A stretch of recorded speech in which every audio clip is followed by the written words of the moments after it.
अस्सलाम वालेकुम। Doctor Mohammad Riaz veterinary clinic and pharmacy, चौक शादीपुरा लाहौर। आज हम एक बेहतरीन केस लेकर आए हैं और अपने भाई जो प्रैक्टिस करते हैं उनके लिए एक बेहतरीन यानी कि इंफॉर्मेशन और इसके साथ पूरी डायग्नोज और तशखीस।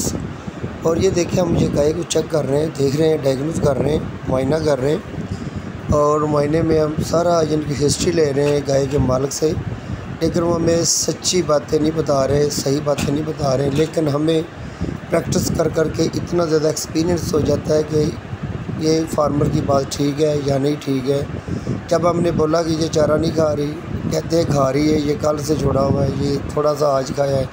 लेकिन जब बार बार पूछा तो ये कह रहा है कि नहीं, ये कितने दिनों से नहीं खा रही, जुगाली ये कितने दिनों से नहीं कर रही और इसके साथ खड़ी नहीं हो रही। ये बस इसकी टांग को थोड़ी सी दर्द थी, चोट लगी हुई थी, इसलिए नहीं खड़ी हो रही। लेकिन ये खड़ी नहीं हो रही थी तकरीबन 3 से 4 दिन से। जब पूरी मुकम्मल हिस्ट्री ली तो पता चला कि ये फार्मर जो है झूठ बोल रहा है। अक्सर हमने देखा कि जो कस्टमर होते हैं ये पूरी मुकम्मल तौर पर हिस्ट्री नहीं बताते। जो डॉक्टर आता है इलाज करने के लिए उसके ऊपर छोड़ देते हैं और ये बताते हैं कि ये सिर्फ अचानक अभी हुई है। लेकिन ये गाय की इतनी हालत सीरियस थी कि गाय को यानी कि समझ लें कि रोमिनेंट एसिडोसिस का मसला बना हुआ था। ये जो मक्की की छलियाँ वगैरह होती हैं ये ज़्यादा खा गई थी और साथ वंडा और दलिया वगैरह खा गई थी, जिसकी वजह से इसको रोमिनेंट एसिडोसिस का मसला बन चुका था। तो हमने इसका कैसे इलाज किया, इसको हमने NS की 2 ड्रिपें दी और साथ हमने इसको इन्वेस्टर की ड्रिप और MUI का फास्फोर निरोफास ये इंजेक्शन हमने ड्रिप के अंदर डाले और गर्दन में हमने एनरोफ्लक्सासिन 10 ml, कीटोजेट 15 ml ये दिया और साथ हमने रोमिसेल 50 ग्राम और फंजी फीड 50 ग्राम और नारदाना 100 ग्राम, सबत पुदीना 100 ग्राम, ये हमने चीज़ें इसको यानी कि दही में मिलाकर देने का मशवरा दिया। तो जब हमने ये डोज दी तो गाय यकीनन तौर पर खड़ी हो चुकी थी, ठीक हो चुकी थी, जुगाली कर रही थी। लेकिन हमने इनको 3 से 4 दिन तक इसका ट्रीटमेंट करने का बोला और ये देखिए बार बार ये खड़ी करने की कोशिश कर रहे। जब ये जोर से झूठ बोल रहा था तो हमने कहा भाई अब खड़ी करके दिखाएं, लेकिन ये खड़ी नहीं हो रही और ये गाय लागर हो चुकी है, कमज़ोर हो चुकी है और ये डाउनर को सिंड्रोम में पहुंच चुकी है। पैरालिसिस की इनकी से अलामत ज़ाहिर कर रही थी और वीकनेस की वजह से, ये ज़्यादा खुराक ना खाने की वजह से अक्सर हमने देखा है कि जानवर जो होते हैं कमज़ोरी की वजह से, वीकनेस की वजह से जानवर बैठ जाते हैं।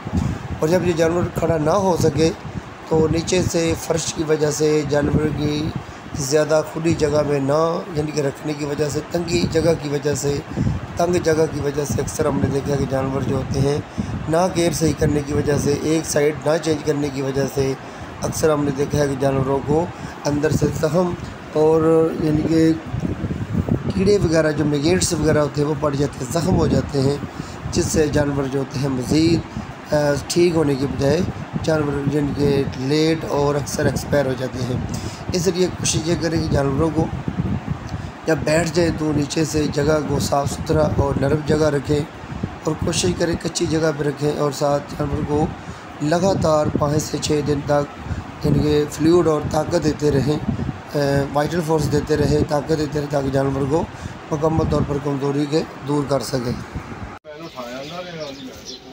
नहीं केड़ी लत्त केड़ी तो नहीं उठती, इधर नहीं उठती, अगे तुरी फिरती, थोड़ी जी दबाउंदी जी लत्त ते पट्ठा छड्डा चारा वगैरह चाला खाते नहीं, पट्ठे नहीं। कितने दिन तो नहीं खा रही?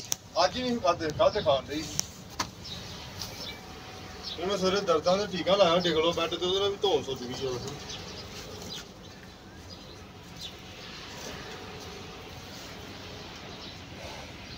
ਇਹ ਨਵੀਂ ਲਈ ਹੈ, ਮੈਂ ਅੱਗੇ ਹੀ ਲਿੱਸੀ ਸੀ ਕੁੜੀ ਵੀ। किन्नी देर हो गई नवी लाई?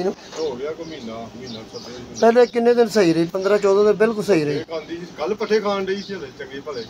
ਆ ਮੁੰਡਾ ਨਾਲ ਦਾ ਮੈਂ ਤਾਂ ਸਰਿੰਜ ਫੜਨ ਆਇਆ ਤੇ ਭੁੱਜ ਕੇ ਆਇਆ ਨੂੰ ਗਈ, ਕਦੇ ਆਇਆ ਨੂੰ ਗਈ ਭੱਜ। ਜਾਜੀ ਨੂੰ ਕੀ ਕੀਤਾ ਜੀ, ਅੱਜ ਬੈਠੀ ਮੈਂ ਕੱਲ ਤੇ ਚੱਲੀ ਭੜੀ ਤੇ ਅੱਜ ਸਵੇਰੇ ਮਈ ਮੂੰਹ ਪਿਆ ਉੱਤੇ।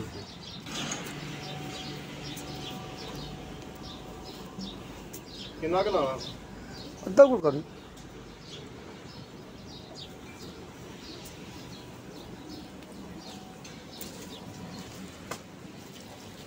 दूसरी साइड घुमाओ, इतने कोई इतने घुमा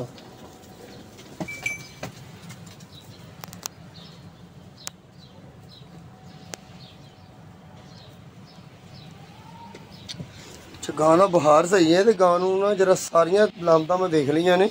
ਹਾਂਜੀ ਜਿਹੜਾ ਡੰਗਰ ਨੂੰ ਬੁਖਾਰ ਵੀ ਠੀਕ ਹੋਵੇ ਨਾ, ਡੰਗਰ ਨੂੰ ਵੰਡੇ ਦਾ ਪਤਾ ਘਟਾ ਹੁੰਦਾ। ਵੰਡ ਦੇ ਨੂੰ ਪਾਇਆ ਹੀ ਨਹੀਂ ਇਹਦਾ।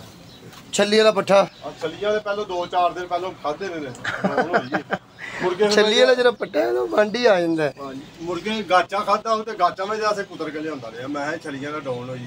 ਅੱਛਾ ਉਹਦੇ ਨਾਲ ਛੱਲੀ ਨਹੀਂ ਸੀ, ਗਾਚੀ ਖਾਸੀ ਗੱਲਾਂ। ਨਹੀਂ ਪਹਿਲਾਂ ਛਲੀਆਂ ਨਾਲ ਡਾਊਨ ਹੋਈ, ਛਲੀਆਂ ਖਾ ਕੇ ਨਾ ਤੇ ਰੁਕ ਗਈ। ਇਹਨੂੰ ਮੈਂ ਪੁਦੀਨਾ ਦਿੰਦਾ ਰਿਹਾ, ਨਾਰਦਾਣਾ ਪਾ ਕੇ। ਅੱਛਾ ਹਾਂ ਉਹ ਮੈਂ 2-4 ਦਿਨ ਉਹ ਦਿੰਦਾ ਰਿਹਾ, ਉਹਦੇ ਨਾਲ ਫਿਰ ਸੈੱਟ ਹੋ ਗਈ। ਅੱਛਾ ਦਾ ਮਤਲਬ ਪਹਿਲੇ ਲੜਾ ਪੂਰਾ ਗਿਆ ਨਹੀਂ ਸੀਗਾ ਹਾਂ ਤੇ ਕੱਲ ਫਿਰ 2-4 ਕਿਲੋ ਖਾ ਗਈ ਛੱਲੀਆਂ ਤੇ ਫਿਰ ਨਾ ਆ ਕਿਤੇ ਛਲੀਆਂ ਖਾ ਗਈ ਵਿੱਚ ਫਿਰ ਦੁਬਾਰਾ ਰੁਕ ਗਈ। ਫਿਰ ਰੁਕ ਗਈ। ਵਾਲੇਕੁਮ अस्सलाम। ਖੜੀ ਕਰੋ ਹਾਂ, ਗਾਂ ਹੁੰਦੀ ਨਹੀਂ ਉੱਠਦੀ ਨਹੀਂ ਤੇ ਟਰਾਈ ਤੇ ਮਾਰ ਇੱਕ ਦਫਾ।